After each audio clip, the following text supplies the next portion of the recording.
한국인들이 가지고 있는 높은 수준의 교양을 배워야 한다고 강하게 외치는 체코 여성이 있습니다.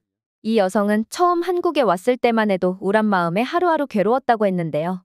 하지만 한국인들이 보여준 모습에 결국에는 한국과 사랑에 빠질 수밖에 없었다고 합니다.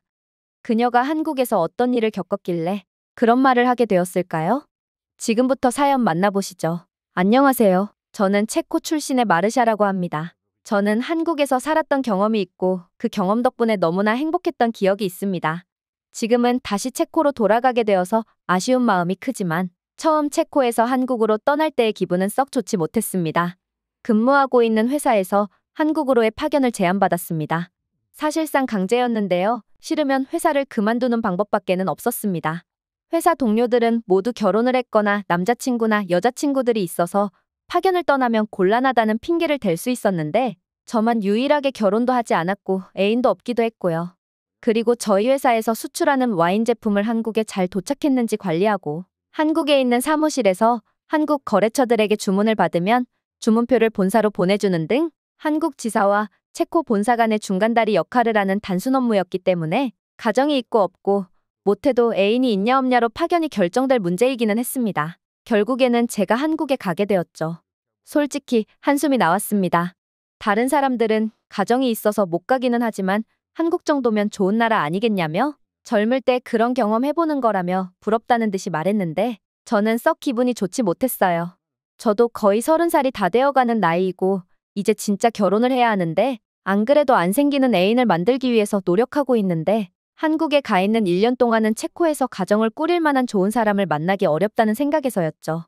또 저에게 1년이 낭비되는 것 같았고 체코로 다시 돌아오면 진짜 30살이 되기 때문에 조급한 마음이 있었기 때문이죠. 진지하게 그냥 퇴사를 고민했습니다. 사직서도 작성해두고 있었으며 계속해서 고민하고 있었습니다. 하지만 한국 파견에 관한 계약 서류가 저에게 도착했고 천천히 계약서를 읽어봤을 때 사직서는 폐기해야 했습니다. 왜냐하면 한국인들의 급여 수준에 준하는 급여로 받게 된다는 조항이 있었는데 한국에 파견 가 있는 동안 급여가 2.5배가 상승한다는 이야기와 같았습니다. 이 내용은 금방 소문이 났고 저 대신에 자신이 한국으로 파견 가겠다는 사람이 생길 정도로 사무실에서는 작은 소동이 일어나기도 했습니다. 하지만 이미 결정된 일 그리고 모두 가정이 있고 애인이 있다는 핑계로 가지 않겠다고 말하던 사람들이 아니냐며 회사에서는 이미 계약서에 서명을 한 제가 당연히 한국에 가는 것이고 아무도 이 내용을 가지고 언급도 하지 말라는 지시가 내려왔죠. 그렇게 한국에 가는 것을 준비했습니다. 급여가 높아지기는 했지만 한국 물가와 비교해보며 내가 얼마나 쓰고 얼마나 모아올 수 있는지를 계산해보니 솔직히 한국에서 낭비만 안 하고 알뜰하게 생활한다면 아주 큰 돈을 모아올 수 있겠다는 생각을 했습니다. 그렇게 한국에 가게 되었습니다. 하지만 한국 사람의 준하는 급여를 받는다는 것은 너무나 좋았지만 그렇다고 해서 1년의 시간을 해외에서 보내야 하는 것은 변함없는 사실이었습니다. 처음 한국에 도착해서 몇 주간은 정말로 우울했던 것 같아요. 한국의 화려한 도심지와 다양한 구경거리 그리고 수많은 음식들까지도 그다지 관심이 없더군요. 제가 한국을 정말 원해서 온 것이라면 이런 모든 것들을 즐기며 살 수 있었겠지만 한국이라는 나라에 대한 좋은 이미지가 있었다는 이유만으로는 강제로 오게 된 한국에서의 삶이 그다지 행복할 수는 없었거든요. 하지만 저는 한국 사람들의 따뜻한 마음씨와 그들의 배려 덕분에 한국 생활에 적응해내는 데 성공했고 1년의 임기를 끝마치고 체코로 돌아가야 했을 때 마음속으로 아쉬움의 눈물을 흘리게 되었습니다. 우선 한국에 처음 왔을 때 서울의 말도 안 되게 복잡한 지하철 노선을 보고 어떻게 해야 할지 몰라서 당황했던 적이 있었는데요. 제가 한참 노선도를 노려다보면서 어떻게 해야 할지 몰라서 우물쭈물대고 있으니 젊은 한 여성이 다가와서 도움이 필요하냐는 이야기를 건넸고 그녀는 자신의 시간을 할애해서 플랫폼 앞까지 저를 데려다 주었어요.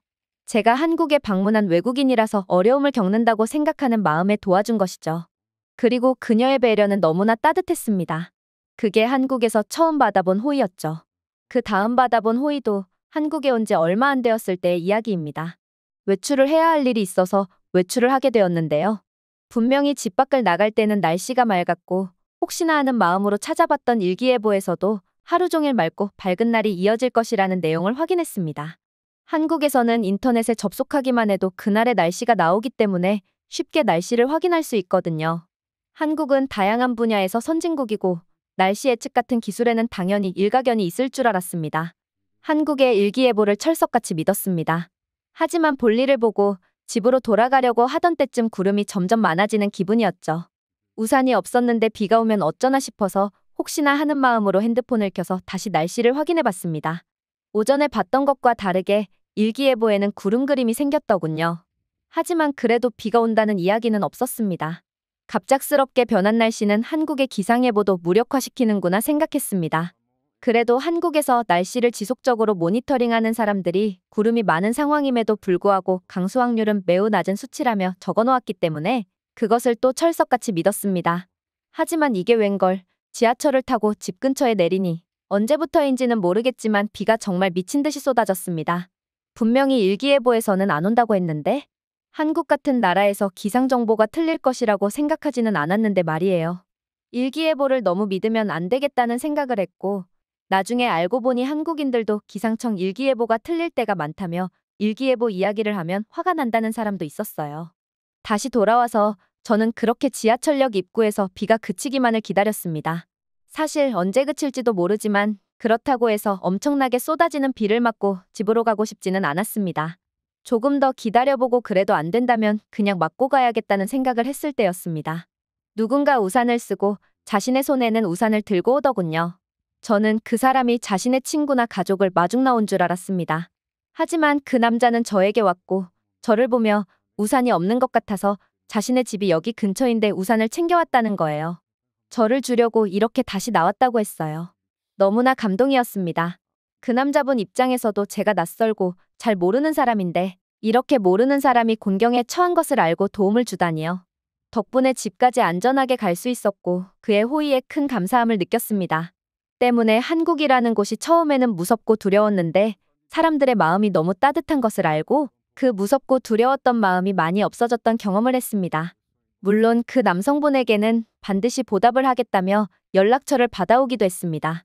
하지만 그는 그저 내가 선행을 하고 싶어서 했던 행위일 뿐 무엇을 받기 위해 했던 일은 아니라며 문자로 장문의 글을 보내주시기도 했습니다. 그리고 한국 생활 잘 적응하기를 바란다는 멋진 멘트까지 남겨주셨어요. 뿐만이겠나요? 제가 한국에서 한국 사람들에게 받은 호의는 더 있습니다. 추운 겨울 버스 정류장에서 추위에 떨고 있었습니다. 한국에서는 실내 버스 정류장이나 버스 정류장 의자에 따뜻한 온열 기능이 있는 의자가 설치되어 있는 곳도 있지만 아직은 그냥 길거리에 횡하니 설치되어 있는 버스 정류장이 존재하는데요. 한 번은 백발의 한국인 할머니와 함께 버스를 기다리고 있었습니다. 너무 추운 날씨여서 그냥 몸을 움츠린 채로 떨고 있었죠. 그러자 옆에 계시던 할머니는 품 안에서 뭘 꺼내셨고 그리고 그것을 저에게 건네주었습니다. 할머니는 몸 안에 보온병을 품고 계셨는데요. 뚜껑을 열고 그 안에 담긴 따뜻한 커피를 저에게 건네주셨어요. 솔직히 유럽이었으면 모르는 사람이 주는 이런 것들은 절대 안 먹었을 겁니다. 심지어 그게 할머니여도 말이에요. 한국에서는 믿고 마셔도 된다는 생각이 들었고 그걸 마셨습니다. 따뜻한 커피 한 컵은 몸속을 따뜻하게 만들어줬고요. 그렇게 버스를 기다리는 동안 훨씬 더 편안했습니다. 이쯤 되니 저희 우울한 마음도 향수병에 걸렸던 마음도 없어지지 않는 게 이상하다는 생각이 들었습니다. 한국 사람들에게서 받은 몇 번의 호의 덕분에 마음이 따뜻해졌고 결국 한국 생활에 잘 적응해낼 수 있었어요. 이런 호의들이 없었다면 1년 후 체코로 돌아갈 동안 적응하지 못했을 수도 있다는 생각이 들었습니다. 그리고 한국에서의 따뜻함을 느낄 수 있었던 사건은 더 많았습니다. 저는 저녁 시간대 집 뒷산 산책로를 따라 뛰는 것을 즐겨하는 편이었는데요. 작은 뒷산 한 바퀴를 돌 수 있게 산책길이 예쁘게 잘 되어 있었고 그곳에서는 사람들이 밤에도 산책하거나 운동할 수 있게 밝은 가로등이 늘 환하게 켜져 있는 곳이었습니다. 평소처럼 그곳에서 가볍게 러닝을 하고 있었습니다. 날이 포근해지니 많은 사람들이 길에 나와서 밤 공기를 즐기고 있었죠. 평화로워 보이던 그 길에서 저는 놀랄만한 것을 목격하게 됩니다. 목줄이 그대로 연결된 채로 혼자 바닥에 몸을 비비며 놀고 있는 강아지 한 마리를 발견했습니다. 작은 푸들견이었고 풀을 좋아하는지 군데군데 자라난 풀들에 몸을 비비며 놀고 있더군요. 주변 어디선가 주인이 강아지가 놀도록 놓아준 것인가 생각이 들었지만 제 주변 50m 반경에는 사람이 아무도 없다는 사실을 깨달았습니다. 그렇다고 해서 유기견의 모습을 하고 있었냐 물으면 그것도 아니었던 것이 분명히 목에는 목줄이 채워져 있었고 그 목줄은 무지개 색깔로 매우 깨끗했습니다. 게다가 강아지의 외모도 상당히 깨끗해서 유기견으로 보기에는 어려웠습니다. 분명히 주인을 잃어버린 강아지라는 생각이 들었고 이 강아지의 주인을 오늘 찾아주지 못한다면 이 강아지는 유기견이라는 오명이 붙은 강아지가 될 것이라는 생각이 강하게 들었습니다. 제가 어찌할 줄 모른 채로 강아지로부터 멀리 떨어져 강아지를 지켜보고 있자 주변을 지나다니는 한국 사람들이 하나둘씩 모여들기 시작했습니다. 다들 주인을 잃어버린 강아지라는 것을 눈치챈 것 같았어요. 그 중에 한 명이 그 강아지를 안아들고 자리를 지켰으며 저를 포함한 몇 명의 사람들은 주인을 찾아주기 위해서 사방으로 흩어졌습니다. 분명히 강아지를 잃어버린 주인은 애타게 강아지를 찾고 있을 것이고 이곳에서 산책을 즐기는 사람들과는 분명히 구분될 것이라고 생각했거든요. 저는 제가 가던 방향으로 빠르게 뛰어가기 시작했습니다. 제가 뛰어오면서 저를 따라잡은 강아지나 급하게 무엇인가를 찾으러 뛰어가는 사람을 못 봤기 때문에 본능적으로 제가 가던 방향 쪽으로 가면 뭔가 발견할 수 있겠다는 생각이 들었기 때문이죠. 저는 빠르게 앞쪽을 향해 달리기 시작했습니다. 3분 정도 뛰었을까요? 마치 무엇인가를 잃어버려 속상해하는 표정과 누군가를 애타게 부르는 사람을 발견했습니다. 저는 그 사람이 저기 있는 강아지의 주인이라는 것을 눈치챌 수 있었습니다. 곧장 그녀에게 달려가서 강아지를 찾냐며 물었죠. 강아지 이야기를 듣자 그 사람은 놀라며 맞다고 고개를 강하게 끄덕였습니다. 재빨리 그녀를 데리고 강아지가 있는 장소로 향했습니다. 강아지는 주인을 보자마자 달려왔고 그렇게 유기견이 될 뻔한 푸들 강아지를 구해내는데 성공했습니다. 잠시 뒤 뿔뿔이 흩어졌던 사람들이 다시 그곳으로 모였고 그 강아지 주인은 저를 포함한 여러 사람들에게 감사의 인사를 건넸습니다. 이날 사건이 잘 해결된 것은 저에게도 큰 기쁨이었는데요. 늘 한국에서는 여러 사람들에게 도움을 받아왔고 그때마다 한국 사람들의 친절함과 상냥한 모습에 감사했습니다. 고마워서 나도 뭐라도 하고 싶은 마음은 컸지만 제가 한국에서 할 수 있는 것은 거의 없었습니다. 하지만 이번 사건을 통해서 저도 잘 모르는 누군가에게 도움을 주었다는 사실 그 자체가 너무나 뿌듯한 기분이 들었거든요. 늘 받기만 하던 내가 드디어 한국에서 누군가를 도왔다는 그 생각에 며칠 동안 너무나 기분이 좋았던 기억이 있습니다. 정말 솔직히 말하자면 체코에서 제가 그런 강아지를 발견했다면 무심하게 지나쳤을 것이라는 생각이 들었습니다. 괜히 강아지를 안아들었다가 갑자기 나타난 주인이 왜 나의 강아지를 훔쳐가는 것이냐며 경찰에 신고한 뒤 합의금을 요구하는 사기 수법도 존재하고 괜히 도와주려다가 도둑으로 몰려 낭패를 보기 십상이니 모른 채 하고 지나갔을 텐데 한국에서는 일단 그런 생각을 하지 않았습니다. 한국에서 강아지로 사기를 치려고 하는 사람이 존재하지 않을 거라는 것도 당연히 알고 있었기 때문입니다. 이 글을 읽으시는 분들은 그런 것을 어떻게 아느냐, 한국도 사람 사는 곳인데 그런 사기꾼을 만날 수 있었는데 그저 운이 좋았던 것이라고 생각하실지도 모르겠지만 한국에서 조금만 지내다 보면 한국은 절대로 그런 곳이 아니라는 사실을 알 수 있습니다. 카페에서 누군가 놓고 간 소지품이 있다면 다음 손님이 와서 그 분실한 소지품을 카페 사장이나 카페 카운터에 가져다주며 맡깁니다. 그러면 얼마 뒤 소지품을 분실한 사람이 와서 그 물건을 아무렇지 않게 찾아가는 게 바로 한국입니다. 그런데 물건도 아니고 생명인 강아지를 두고 그런 식의 사기 수법을 실행한다? 한국에서는 불가능한 일입니다. 지금 돌아보면 제가 한국과 사랑에 빠지게 된 시점이 그 강아지 사건을 기점으로였던 것 같습니다. 물론 그전에도 한국에는 사람들의 따뜻한 체온이 느껴지고 평온한 분위기 속 질서를 느낄 수 있는 좋은 곳이라는 사실을 알고는 있었지만 왠지 모르게 마음속 깊이 한국을 사랑하는 마음까지는 없었는데 오히려 제가 누군가에게 도움을 주고 그 사람은 저에게 감사 인사를 표현하고 저는 뿌듯함으로 기쁜 마음이 들고 나니 한국의 모든 것이 사랑하지 않을 수 없게 되었던 것입니다. 그리고 제가 사랑하는 한국의 인상 깊은 모습은 또 하나 더 있습니다. 저는 체코의 젊은이들은 한국의 젊은이들의 모습을 배워야 한다는 생각입니다.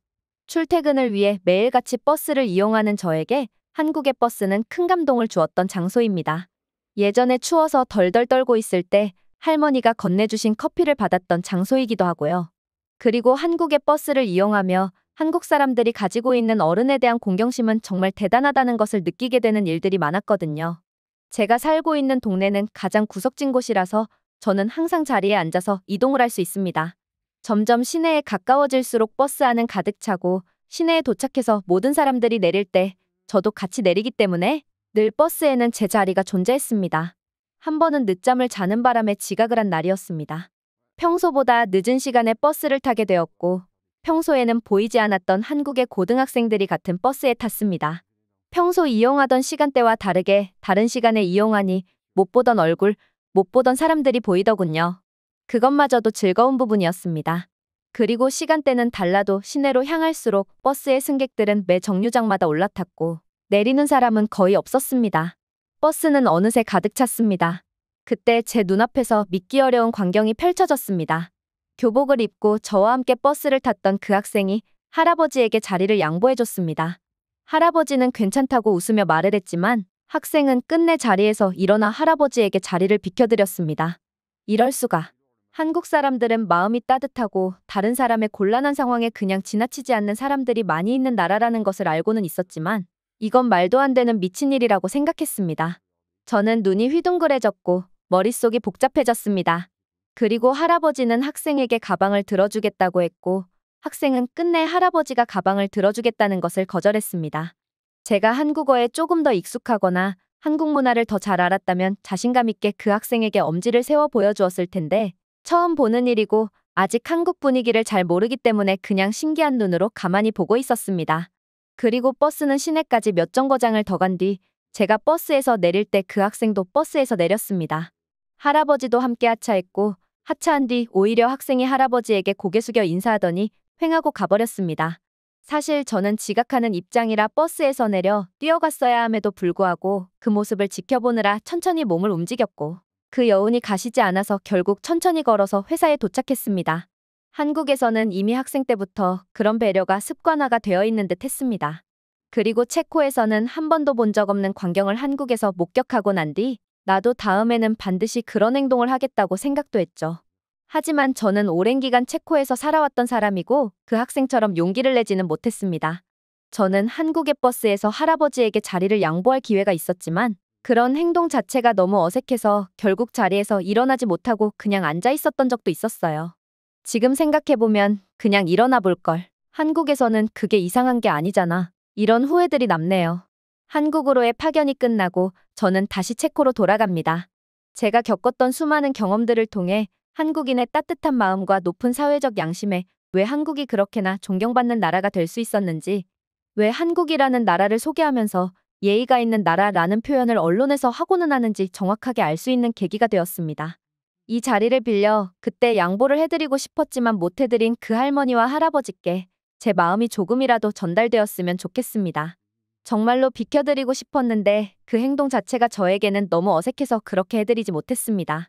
언젠가 한국에 간다면 그때는 꼭 어르신들께 자리를 양보하는 걸 해보겠다고 말씀도 드리고 싶습니다. 오늘의 영상은 여기까지입니다. 그리고 지금 화면에 나오는 영상을 아직 시청하지 않으셨다면 지금 바로 시청해보세요. 재미있는 다음 사연이 기다리고 있습니다. 감사합니다.